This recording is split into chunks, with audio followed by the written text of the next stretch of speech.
Ողջույն սիրելի հետևորդներ, ԱՄՆ գլխավոր լուրերի այս թողարկմանը դիտեք. միաշարժիչ ինքնաթիռը կործանվել է Ֆիլադելֆիայից արևմուտք թռիչքից անմիջապես հետո։ Նյու Յորքի հրշեջները հաջողված պայքար են մղել անտառային հրդեհների դեմ, 4 խոշոր հրդեհները փակել էին մայրուղիները եւ ստիպել տարհանել ռազմական բազան։ Ուժեղ քամիները վնասել են տասնյակ տներ, շրջել բեռնատարներ եւ հանգեցրել մահվան դեպքի։ Այս շաբաթ սպասվում է հզոր մրրկային փոթորիկներ, որը տեղումներ կբերի արևմտյան նահանգներում եւ կշարժվի դեպի կենտրոնական Ամերիկա։ Թրամփի Ֆլորիդայի տան մոտ խախտվել օդային սահմանափակումը, սա արդեն 20-րդ նման դեպքն է նրա պաշտոնավարման սկզբից։ Գաղտնի ծառայությունը վնասազերծել է Սպիտակ տան հարևանությամբ զինված տղամարդու, ինչու էր նա հասել նախագահի նստավայր։ Սպիտակ տան մոտ հայտնի Black Lives Matter գրությունը հեռացվում է, ով եւ ինչու է այս որոշումն ընդունել։ Թրամփի վարչակազմը ներկայացրել է CBP Home հավելվածը, որը թույլ կտա անօրինական ներգաղթյալներին ինքնակամ լքել երկիրը։ Պաղեստինյան ակտիվիստը արտաքսման վտանգի տակ Կոլումբիայի համալսարանում բողոքի ակցիաների առաջատար Մահմուդ Խալիլը ձերբակալվել է։ Կանադայի նոր վարչապետի թեկնածուն խոստացել է վճռականորեն պայքարել Թրամփի առևտրային պատերազմի դեմ։ Այս եւ այլ նորությունների մանրամասները հաջորդիվ։ Beechcraft Bonanza միաշարժիչ ինքնաթիռը թռիչքից անմիջապես հետո բախվել է գետնին եւ բռնկվել։ Վթարը տեղի է ունեցել Lancaster օդանավակայանից դուրս գալուց հետո Brethren Village թոշակառուների ավտոկայանատեղիում, որը գտնվում է Ֆիլադելֆիայից մոտ 121 կիլոմետր արևմուտք։ Բարեբախտաբար զոհեր չկան։ Վիրավորված 5 անձանցից 3-ը տեղափոխվել են այրվածքաբանության կենտրոն, մյուս 2-ը երեկ երեկոյան դուրս են գրվել հիվանդանոցից։ Ազգային տրանսպորտային անվտանգության խորհուրդը, NTSB-ն եւ FAA-ը սկսել են հետաքննություն։ Նախնական զեկույցը սպասվում է 30 օրվա ընթացքում, սակայն հետաքննությունը կարող է տևել անգամ 12-ից 24 ամիս։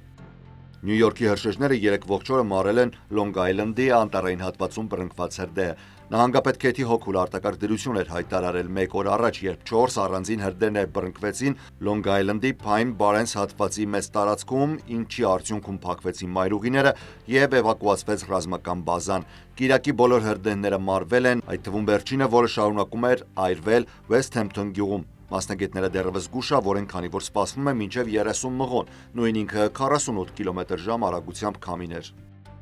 Մի տղամարդ է մահացել, իսկ նրա ընտանիքի 3 անդամները ստացել են տարբեր աստիճանի մարմնական վնասվածքներ, երբ նրանց շարժական տունը մի քանի անգամ շրջվել է Տեխասի Մոտորփլեքսում ուժեղ փոթորիկային քամիների պատճառով, որոնք մեծ վնասներ են պատճառել Դալասից մոտ 25 րոպե հարավ գտնվող շրջանում։ Քամիները հասել են 90 մղոն/ժամ, նույն ինքը 145 կմ/ժ արագության, ամբողջությամբ վնասվել է Days-Inn հյուրանոցի ծածկը, վնասվել են տներ Էլիս շրջանի ամբողջ տարածքում եւ շրջվել է 7 բեռնատար մեքենա միջպետական 35 մայրուղու վրա։ Ուժեղ փոթորիկները նաև հոսանքազրկել են մոտ 20,000 տուն, սակայն տարերային աղետներ չեն առաջացրել։ Այսօր ընդամենը 300 հաճախորդ է մնացել առանց էլեկտրոէներգիայի, բայց սպասվում է, որ ծառայությունը կվերականգնվի շուտով։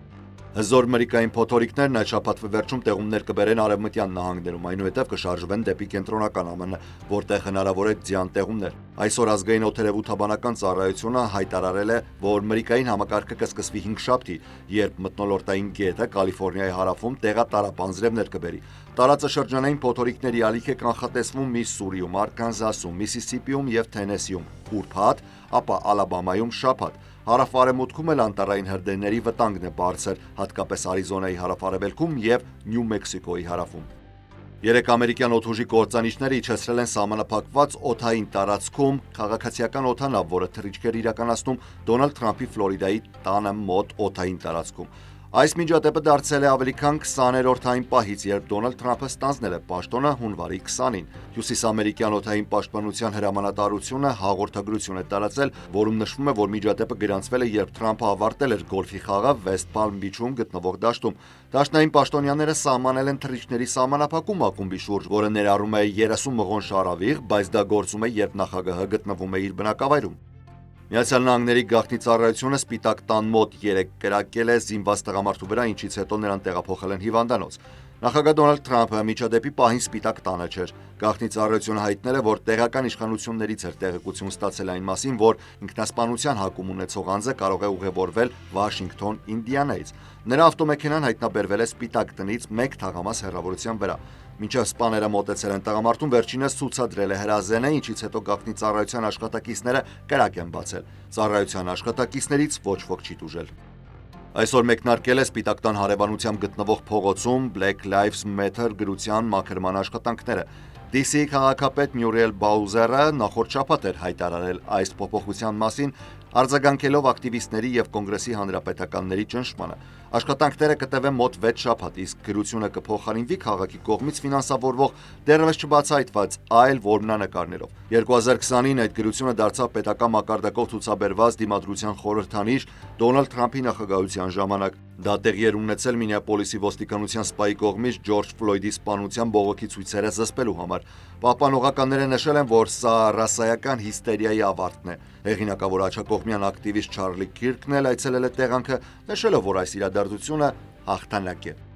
CBP1-ը դառնում է CBP Home։ Թրամփի վարչակազմը ներկայացրել է վերափոխված բջջային հավելվածը, որը նախկինում օգտագործվում էր միգրանտներին ապաստարանի համար դիմելու հնարավորություն տալու նպատակով, սակայն այժմ վերածվել է մի համակարգի, որը թույլ կտա Միացյալ Նահանգներում անօրինական բնակվող մարդկանց հայտարարել իրենց կամավոր հեռանալու ցանկության մասին։ Այսօր հայտարարված եւ այժմ CBP Home վերանվանված հավելվածը վարչակազմի ինքնակամ արտաքսումների խթանման արշավի մի մասն է։ Սա ներկայացվում է որպես հեշտ եւ արդյունավետ միջոց, որը կօգնի նախագահ Թրամփի միլիոնավոր անօրինական ներգաղթյալների արտաքսման քաղաքականությանը։ Թրամփի նախագահ դառնալուց անմիջապես հետո հավելվածի նախորդ տարբերակը CBP1-ը դադարեցրել էր միգրանտների ապաստարանի համար դիմելու հնարավորությունը, ինչի հետևանքով տասնյակ հազարավոր սահմանային հանդիպումներ չեղարկվել էին։ CBP1-ի միջոցով 2023-ի հունվարից սկսած ավելի քան 900,000 մարդ է երկիր մուտք գործել ներգաղթի պարոլի, նույն ինքը առանց վիզայի ժամանակավոր մուտքի թույլատվության հիման վրա։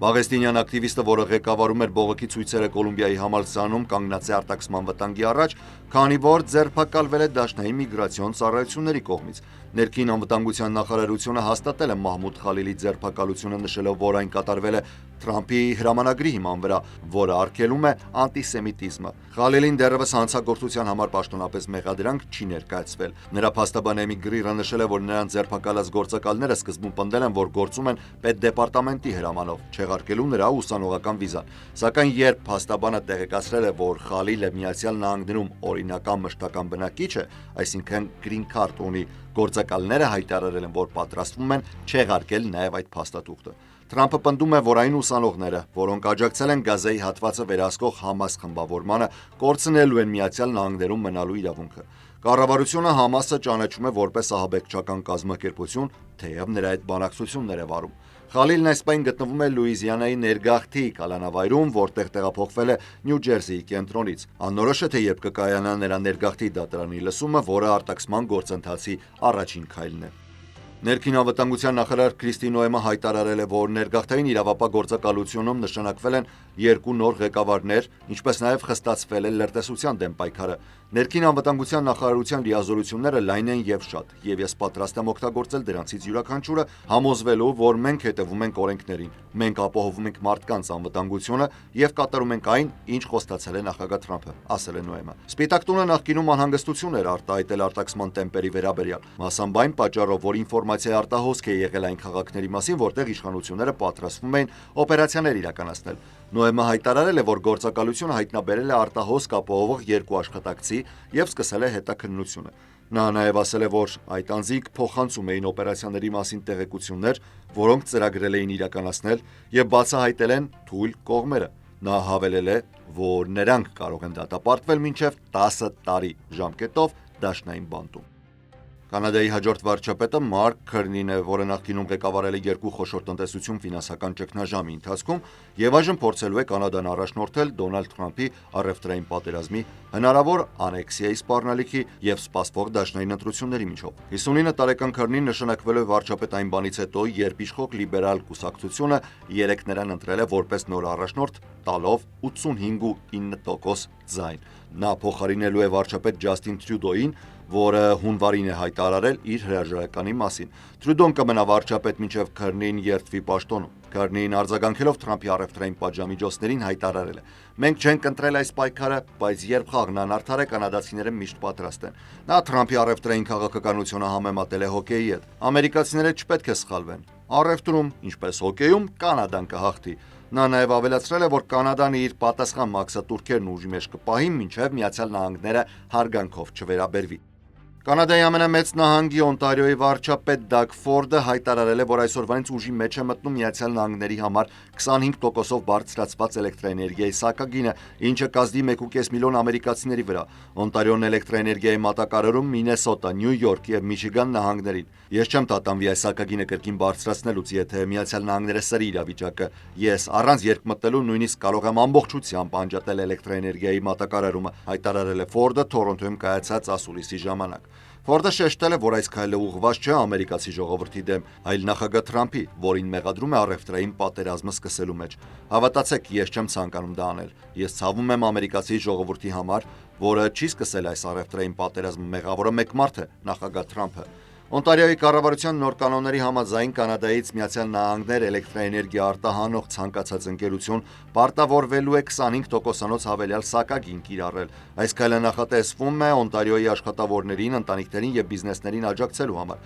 Կառավարությունը կանխատեսում է, որ այս հարկը կբերի օրական 300,000-ից 400,000 կանադական դոլարի, նույն ինքը 208,000-ից 277,000 ԱՄՆ դոլար եկամուտ։ Դագ Ֆորդը կոչի արել Կանադայի Ալբերտա նահանգին արտահանման հարկ կիրառել նավթի նկատմամբ, որը ամերիկյան շուկայի 25%-ն է կազմում։ Այսօրվա լուրերից առանձնացրել էինք այսքանը։ Ես Հարություն Մինասյանն եմ, շնորհակալ եմ ուշադրության համար, առողջ եղեք։